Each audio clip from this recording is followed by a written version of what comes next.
भारताप्रमाणे पाकिस्तानच्या लाहोर शहरातही अनेक भागांमध्ये नावांमध्ये बदल करण्यात आला। ऐतिहासिक लाहोर शहराचं जुनं वैभव पुनर्प्रस्थापित करण्याचा प्रकल्प पंजाब प्रांताच्या मुख्यमंत्री मरियम नवाज यांनी हाती घेतला। त्यामध्ये 2 महिन्यांमध्ये 9 ठिकाणची जुनी नावं पुन्हा ठेवण्यात आली असून फाळणीपूर्वीच्या काळातील अनेक इमारतींचं संवर्धन करण्याचं काम हाती घेण्यात आलं।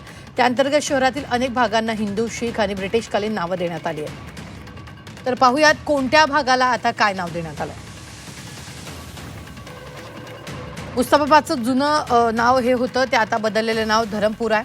तर सर आगा खान चौकचं बदललेलं नाव डेव्हिस चौक आहे।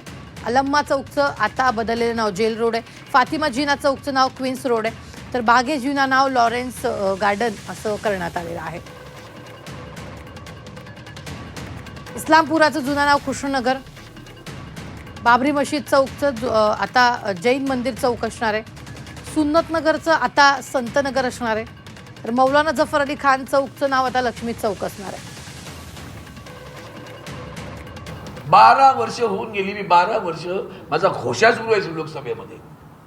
हे आमच्या महाराष्ट्रातले बीजेपीचे हे सगळे खासदार शंड एक शब्द बोलत नाहीत कधी।